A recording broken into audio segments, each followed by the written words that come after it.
Chat GPT की image generation tool से आपने ऐसी वाली एआई जिबली इमेजेस तो ज़रूर बनाई होंगी। पर ये वीडियो शुरू होने से पहले क्या होगा अगर मैं आपको ये बताऊं कि आपके एआई इमेज जनरेटर में एक ऐसा मॉन्स्टर, एक ऐसा भयानक चेहरा छुपा है जिसकी एक झलक से ही मर्डर, अब्यूज और ब्लड जैसी गोर इमेजरी जुड़ी है, जिसके कुछ इमेजेस तो इतने अनसेफ और डिस्टर्बिंग हैं कि खुद उस आर्टिस्ट को भी वो पोस्ट करने की हिम्मत नहीं होती। अब तुम्हारे मन में ये सवाल आ रहा होगा कि ये इमेजेस आखिर आई कहाँ से और उस आर्टिस्ट को मिली कहाँ से। तो इस डिस्टर्बिंग आर्ट की खोज एक एक्सीडेंट की वजह से हुई थी, पर इसके बाद बहुत सारे इमेज रीजनरेशंस के दौरान इसे इतनी बार देखा गया कि कोई एक्सीडेंट कम और उस एआई सिस्टम का पार्ट ज़्यादा लग रहा था।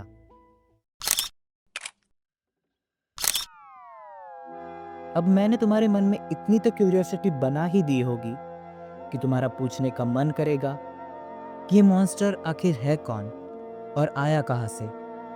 तो इस मॉन्स्टर का नाम है लोब, जो एक इमेज जनरेशन है of a disfigured middle aged lady, जिसके नाम मात्र एसोसिएशन से ही भयानक से भयानक और गोर से गोर तस्वीरें देखी जा सकती है। But before further I do, हमें शुरू करना होगा शुरू से।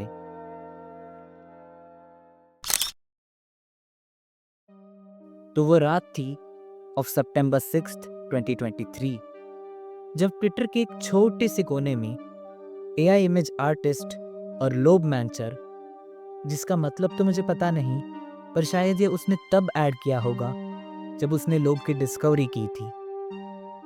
असल में उस आर्टिस्ट का नाम था सुपर कॉम्पोजिट, जिसने एक अजीब सी डिस्कवरी की। यूजुअली जहाँ पर एआई को ह्यूमन फेसेस और सेलिब्रिटीज के फेसेस बनाने में बहुत दिक्कत होती है, वही एआई एक पर्टिकुलर तरह की भयानक तस्वीर हर बार आराम से अलग अलग कॉन्टेक्स्ट, पोजीशंस और फॉर्म्स में आराम से बना दे रहा था।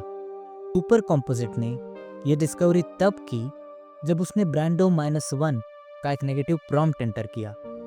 तो जिन लोगों को नहीं पता उन्हें मैं बता दूं कि ब्रांडो या मैर्लिन ब्रांडो एक बहुत ही मशहूर फॉरेन फिल्म एक्टर थे इन द 1960s।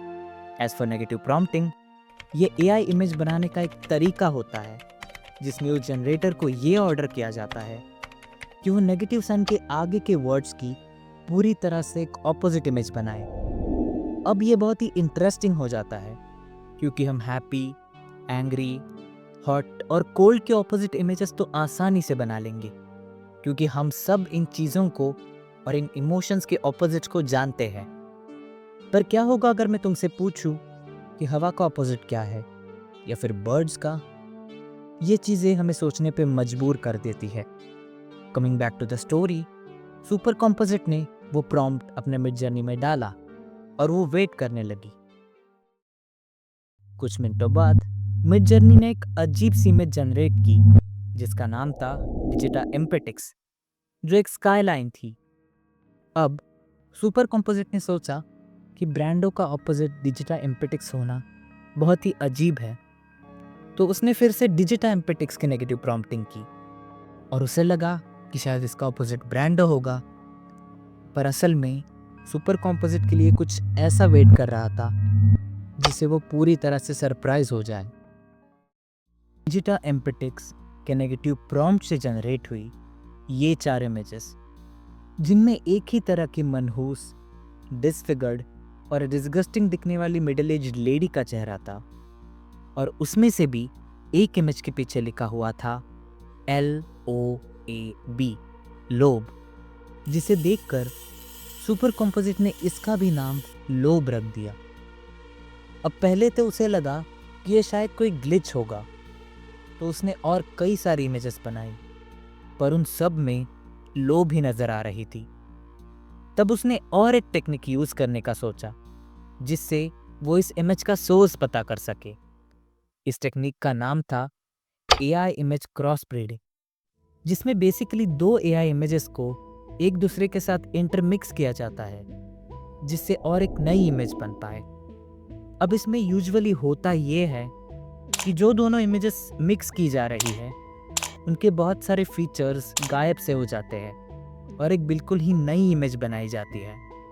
पर ये तो लोप थी, ये ना ही गायब हुई और ना ही उसका कोई फीचर गया, बल्कि लोब इन सारे नए इमेजेस में एक सेंट्रल पॉइंट बनकर नजर आ रही थी।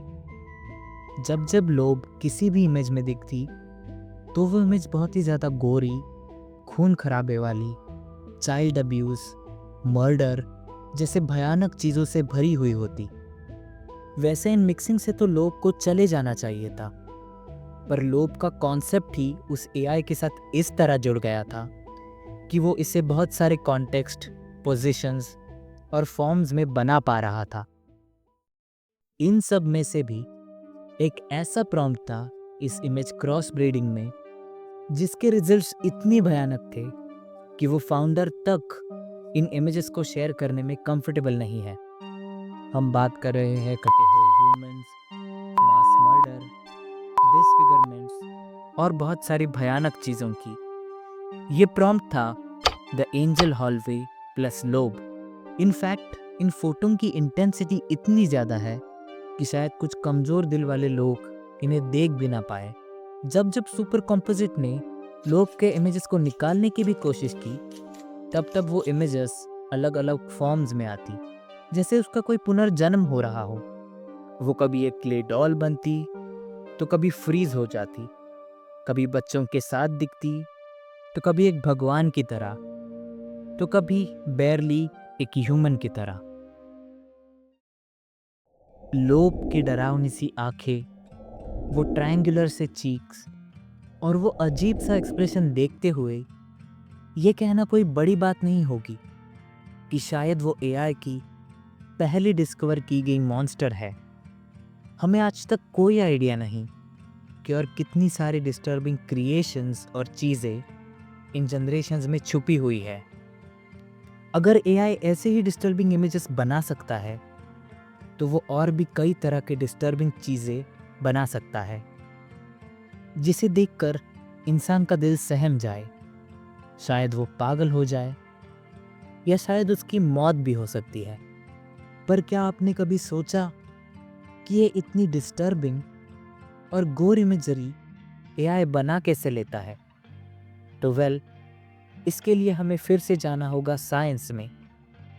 जब आप एआई को एक इमेज बनाने को बोलते हैं तो वो अपनी सारे सिस्टम का डेटा स्कैन करता है, उसमें से कुछ डेटा निकालता है और जनरेट करता है एक इमेज। पर अगर आप उसे कोई स्पेसिफिकेशंस दे ही ना तो निकलती है एनामोलीज लाइक लोब, क्योंकि इस सिचुएशन में वो अपनी ही इमेजिनेशन यूज करके कुछ ऐसा बनाता है जो आपको सोचने पे मजबूर कर दे।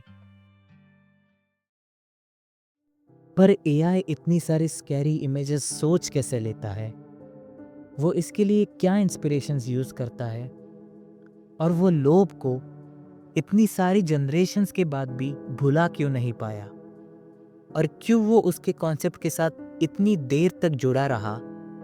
क्या इसमें कोई मैसेज है या फिर मेरी ओवरथिंकिंग? ये तो शायद हमेशा के लिए एक मिस्ट्री ही रहेगी।